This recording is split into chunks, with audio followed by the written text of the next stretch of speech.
O QQQ abriu, derreteu, foi buscar essa concentração de gama e depois explodiu. Quer entender o que são essas concentrações de gama e por que elas funcionam tão bem? Segue o vídeo.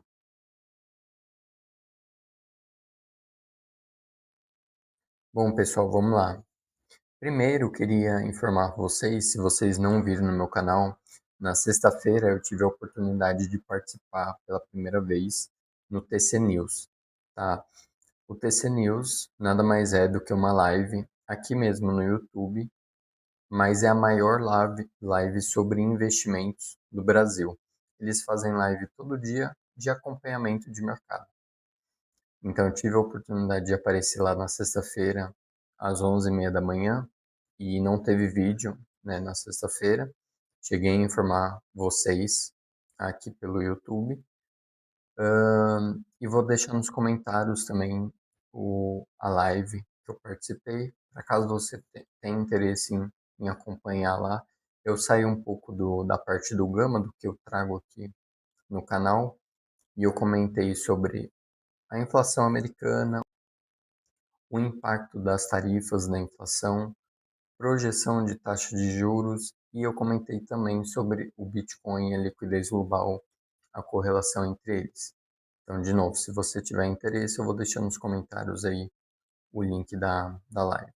Estou aqui no gráfico do QQQ de 5 minutos para entender o que o ativo fez na sexta-feira, tá? Essa movimentação da sexta-feira. Então, o ativo abriu com um leve gap de alta, consolidou na primeira hora do dia e depois caiu forte, né? E como vocês podem ver, ela não foi nem buscar esse suporte, vamos colocar assim, né? Teoricamente aqui seria um suporte. Mas não, ele foi buscar o suporte baseado no Gama, tá?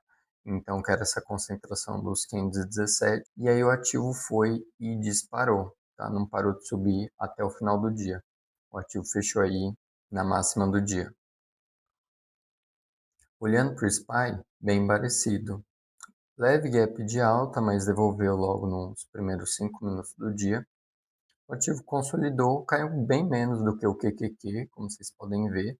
Ele até chegou a romper esse gamma wall momentaneamente, mas voltou com tudo e aí também não parou de subir até o final do dia. Foi fechar aqui na máxima do dia. Olhando para a Nvidia, ela abriu com um gap de alta um pouco mais relevante, porém devolveu tudo, como vocês podem ver aqui. Foi buscar mínimas do dia, depois conseguiu voltar abaixo dessa call resistance. Então voltou acima, só que bateu nessa gama wall de novo e rejeitou e acabou consolidando aí a maior parte do dia entre essas duas faixas de preço aqui, duas concentrações importantes do Gama. Como eu já comentei, o 135 é muito importante para o ativo, então cada dia que passa que ele permanece abaixo disso é espaço para cair ainda mais. Por último, aqui a Tesla também abriu com um gap de alta significativo, continuou subindo, bateu exatamente nessa resistência aqui de call, e aí foi quando o ativo rejeitou forte, bateu nessa outra concentração de gama no BX5, e aí conseguiu voltar, e no finalzinho do dia voltou exatamente para essa resistência de call, que é um nível muito importante para o ativo. Quer dizer, é um nível importante para qualquer ativo. Qualquer ativo que chega na call resistance é uma concentração bem forte. E a gente precisa acompanhar. Tanto é que bateu aqui a primeira vez, caiu forte, bateu a segunda vez, o ativo está caindo mais de 3% aí no pré-market. Agora eu estou na plataforma do MentorQ, que é o meu provedor dos dados do Gama.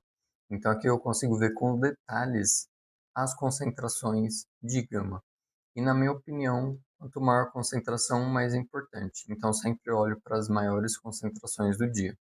E no caso do QQQ aqui do 0DT do dia 16, às 10h30 da manhã, nós víamos que aqui o strike 5,25 era a maior concentração, mas o ativo estava bem longe, né, desse preço.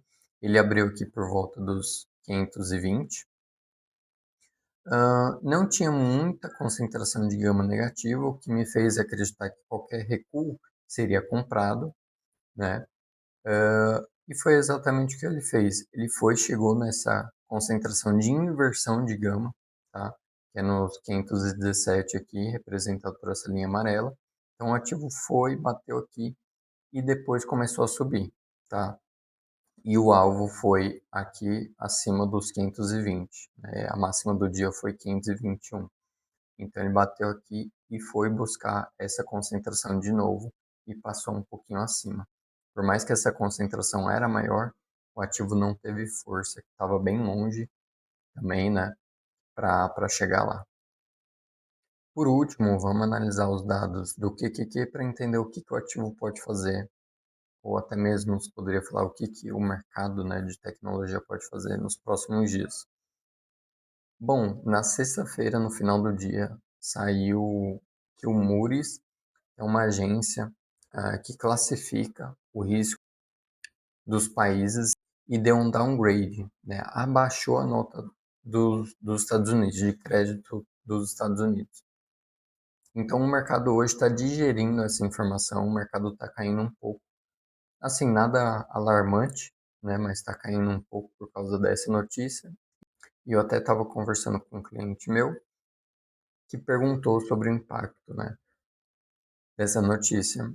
Só que o mercado já subiu tanto nas últimas semanas. Se o mercado caísse hoje a mesma quantidade que está caindo, independente dessa notícia ou não, seria uma coisa normal. Tá? O mercado subiu muito nas últimas semanas e era normal uma retração. Mas essa semana eu não vejo grandes dados econômicos. O base case é que o ativo consolide. Bom, vamos lá.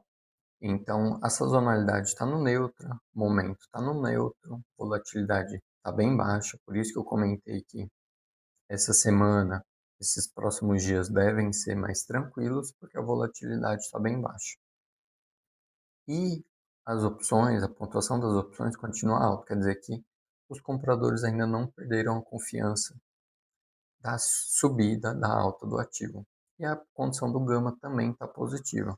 De novo, condição do gama significa o quê? Se o mercado cair, os compradores vão entrar e comprar o mercado. Olhando para as próximas expirações, então nós temos do dia 19, que é o dia de hoje, nós tínhamos a concentração do 525 se sobressaindo, mas com essa notícia provavelmente o mercado vai puxar para baixo, né?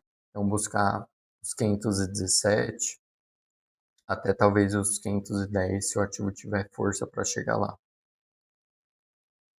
Para o dia de amanhã, nós vemos que, de novo, os 525 se sobressaindo aqui, e na parte de baixo o 518 que deve agir como um suporte. Então, o primeiro suporte, o primeiro alvo do lado de baixo seria o 518 ou os 514 aqui.